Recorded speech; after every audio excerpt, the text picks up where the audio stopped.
The Zephyrian High Command had miscalculated. Badly.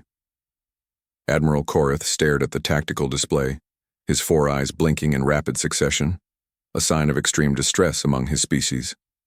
The blue dots representing his execution squadrons were disappearing one by one, not in the quick bursts of combat, but slowly, methodically, like candles being snuffed out in sequence. "Status report," he barked at his communications officer.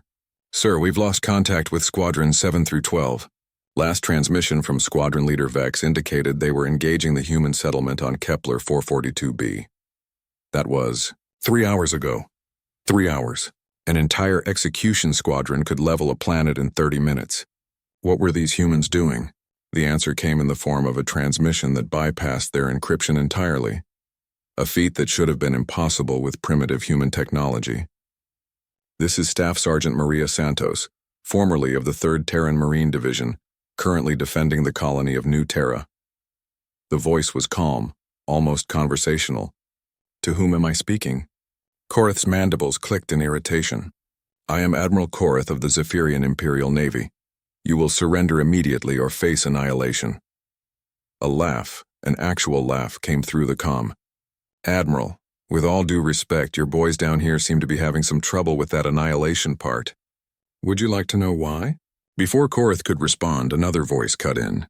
"This is Colonel James Wu, 5th Orbital Drop Battalion, retired. Admiral, your execution squadrons just walked into the galaxy's largest veterans retirement community." The tactical display flickered, and suddenly Korath was looking at the surface of Kepler 442b. But this wasn't the pastoral farming settlement his intelligence had described.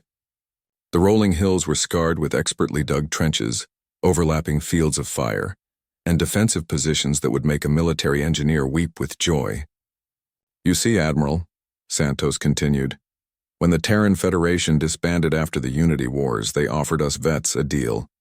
Free land, free housing, and all the peace and quiet we could want. What they didn't mention was that when you put 10,000 combat veterans in one place, they tend to organize."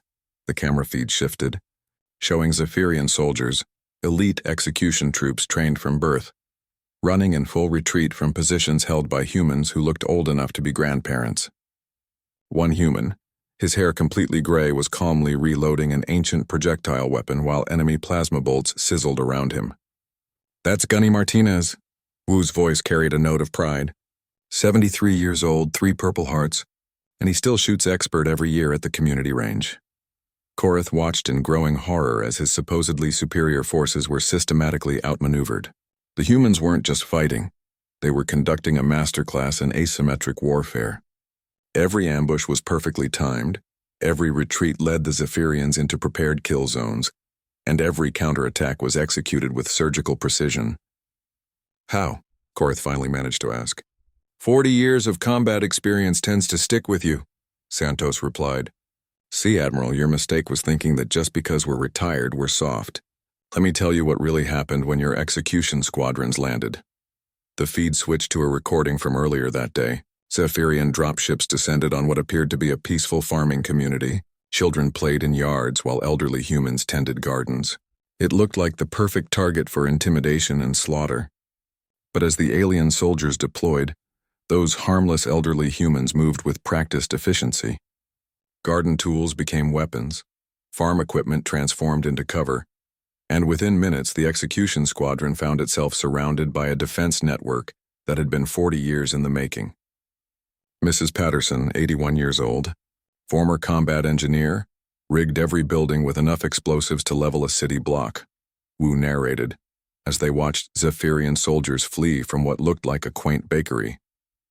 The Rodriguez family runs the farm supply store. They also happen to be former ordnance specialists who've been stockpiling ammunition since the day they arrived. The camera panned across the settlement, revealing the truth. Every building, every fence, every seemingly innocent structure had been designed by veterans who understood that peace was only possible when you were prepared for war. "But here's the thing that's really going to upset you, Admiral," Santos continued. "We're not just defending our homes. See, your intelligence was wrong about something else. This isn't just a retirement community." The feed shifted again, showing a massive facility hidden beneath the settlement. Rows of cryogenic pods stretched into the distance, each one containing a sleeping figure in military dress. We're also a cemetery, Admiral. Every veteran who dies on New Terra gets the option: burial or cryo-storage until the galaxy needs us again. Turns out the galaxy needs us again. Korath felt his blood turn to ice as the implications hit him. How many? 200,000 and counting, Wu replied cheerfully. And thanks to your attack, we've got full legal justification to wake them up. The Galactic Council classifies attacks on civilian populations as acts of war, which triggers our mutual defense agreements with 17 different species. The tactical display suddenly bloomed with new contacts, not human ships, but vessels from across the galaxy. Species that had once fought against humanity in the Unity Wars now flew to their defense, bound by treaties forged in the aftermath of that conflict. You see, Admiral, Santos said, her voice taking on a harder edge, humans have this funny habit. We make friends with people who try to kill us, and we never forget people who actually succeed. Your execution squadrons didn't just attack a retirement community. They attacked the galaxy's memory of every soldier who ever died protecting it. The Zephyrian flagship shuddered as the first wave of Allied vessels arrived in system. Korath looked at his tactical officer, who shook his head grimly. They were outnumbered 50-1, and more ships were arriving every minute. What do you want? Korath asked, his voice barely a whisper. Same thing we've always wanted, Admiral. To be left alone to tend our gardens and tell our war stories. But since you decided to turn this into a fight... The camera feed switched one final time, showing the New Terra veterans forming up in perfect military formation, their aged faces hard with determination. We're going to finish it. As Korath watched his fleet begin its retreat, he couldn't help but think that the humans had been right about one thing. They had indeed turned his execution squadrons into a funeral parade.